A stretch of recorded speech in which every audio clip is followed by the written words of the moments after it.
So, hey, let's talk about it. Let's talk about the care that we need to exercise in this hour, the thought processes that we need to go through in this hour.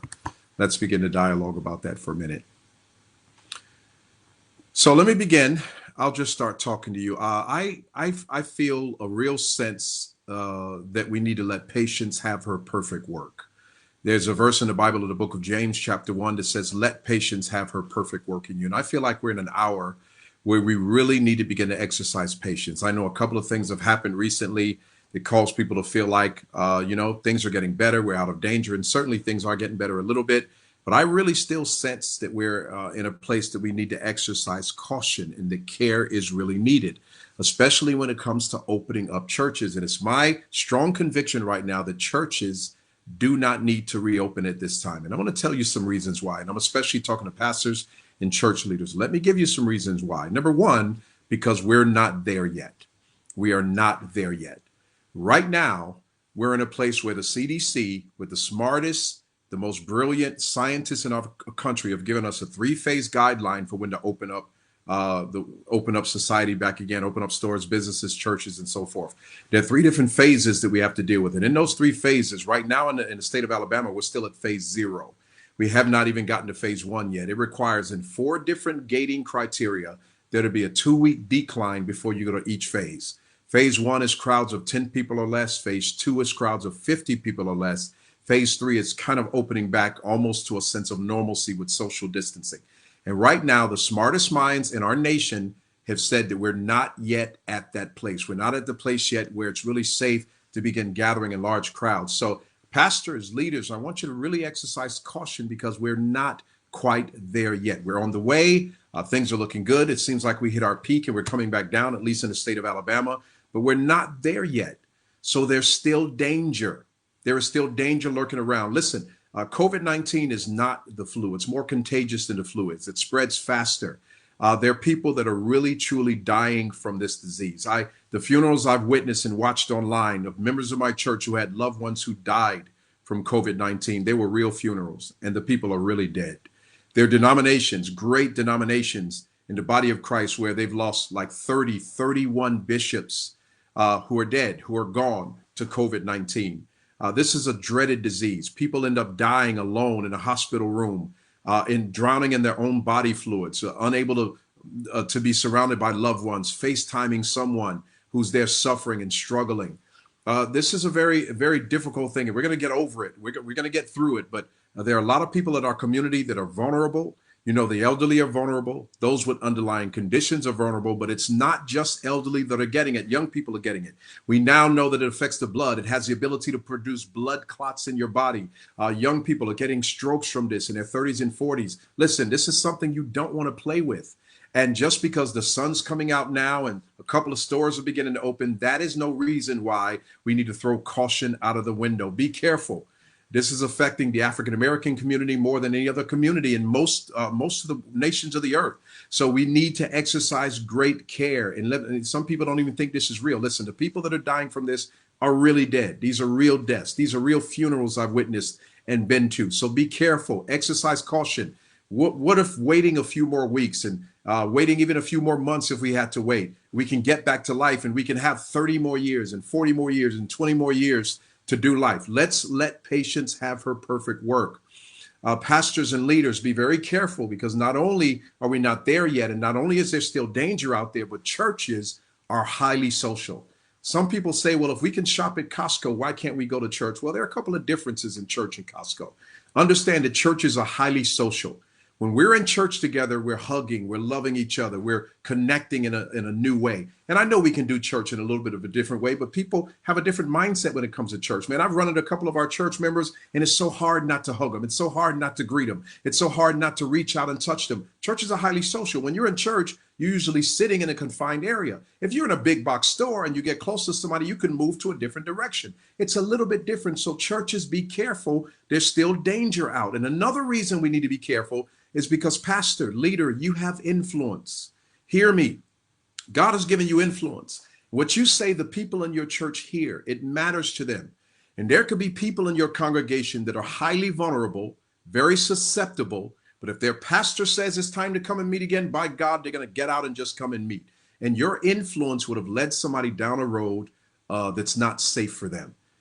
First time COVID-19 came up, I was where a lot of people, I was like, you know what, we're just going to believe God. But then I began to feel this real sense of being a shepherd and this real desire to protect those that are vulnerable.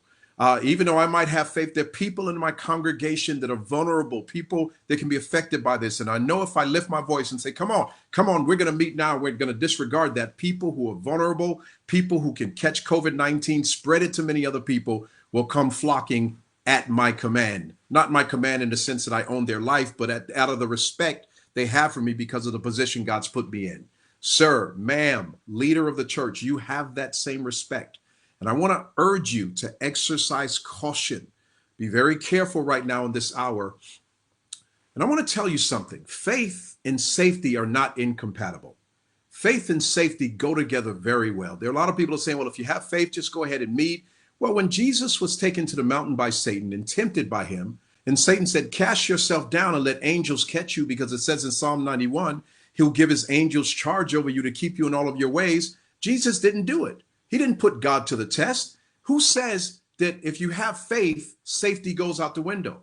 When you drive your car, you put on a seatbelt. Don't you have faith? Yes, but you put on a seatbelt because it's a safety measure. When it's cold outside, you don't walk out of the house with shorts and a t-shirt on. And if 30 degrees outside, you put on an overcoat. Why? You're protecting yourself. Faith and protection go hand in hand. Faith does not negate common sense. Having faith doesn't mean you intentionally put yourself and others in harm's way, saying God's going to take care of me and protect me. That's not faith. That's presumption. That in some ways is foolishness. There are many things in life you do. Well, if you have faith, don't have car insurance. If you don't have faith, don't put your seatbelt on. Listen, if you got faith, don't lock your doors at night. There are many things we do to keep safe with faith. And I'm telling you, with COVID-19, we can have faith and do everything we can to be safe and protect those that are around us and keep those that are around us safe.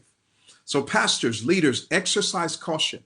I serve right now as a part of the governor's task force. Jay Wolf, the governor's pastor, is leading it. He's asked me to be a part of it. Myself and about 20 other people, we're really looking at this, and we're making recommendations to the governor and to everyone else about when we think it might be safe for churches to open. Listen, I more than anybody else want to get back. I know you want to get back. I know the beauty of church. I know the strength of faith community in this hour, but I want to urge you, do other things, do drive-through church, or do outside church, or do online things, or do small group gatherings, but do not put your people in unnecessary risk just because you want to defy something or you feel bold in this hour. Let's wait till our scientists give us a guideline that things are safe. Now, listen, they're not asking you not to preach the gospel. They're not asking you not to lift up the name of Jesus. If they said that, I'd get the biggest bullhorn I can and I'd preach on a street corner, put me in jail if you want. Nobody's going to silence my mouth.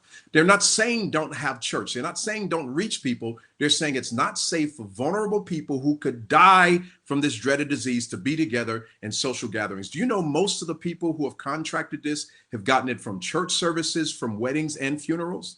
The 30-something bishops in this denomination I talked about, many of them were together in a conference. 30 to 31 of them are dead. There are many pastors and leaders who have defied this and said, no, I'm not worried about this. They are dead. Listen, this is serious. All right. I believe God's helping us. I believe it's going down. I believe we're headed in the right direction, but I don't think it's time yet to start thinking about getting back together as normal. Is God not bigger than a gathering? Is he not bigger than a meeting? Is he not bigger than us just coming together in the same building? The early church started in small groups. They would only occasionally gather, but they did life in small groups. Let's get back to creative ways to continue to reach people. In fact, I believe you could reach more people in this hour than you ever did before if we just begin thinking outside the box, the literal four-wall box. Now, let me tell you, we are coming back together again. Life is going to return to some sense of normalcy. We're going to have church services again. But this is not the hour, in my opinion, to begin to push the envelope. Now, I know some of you may agree with this, may not agree with this, but I want you to listen to me and hear me closely and hear me clearly. The motivation behind this is the protection of vulnerable people. And even though you say, listen, if you don't want to come, you don't have to come, people are going to listen to your admonition. So pastors, leaders, exercise caution. Those who have to even go out and go to work, be careful going to work if you have to. Listen, I don't believe you should go out unless you have to. And if you do go out, wear a mask, social distance, wash your hands. Listen, this is not over yet. And I'd hate, listen, I would hate to see another spike. I would hate to see us have to go from a safer at home order back to a stay at home order because things spike, because we left off our restraint, because the sun is out, because it's beautiful outside. Listen, continue to practice social distancing. Continue to put on your mask. Continue to exercise care in every single area. This is going to be over. We're going to beat it. We're going to get back. But right now, let patience have her perfect work in you. There's time. There's time. There could be people listening to me right now that if you're careless right now, God forbid that you might be one of the people struggling to breathe a couple of weeks from now. I don't want to see that happen to you. I don't want to see you laying up in a hospital room and your loved ones can't even be there with you. Listen, let's take care. We are going to get past this, but let's exercise caution. When we're at a place where we see enough declining numbers, there's more testing, we understand that it's safe, we'll be the first ones to sound the trumpet and say, church, come on, let's come back together just as we were. But until then, exercise extreme caution and let patience have her perfect work in you. Listen, I love you so much.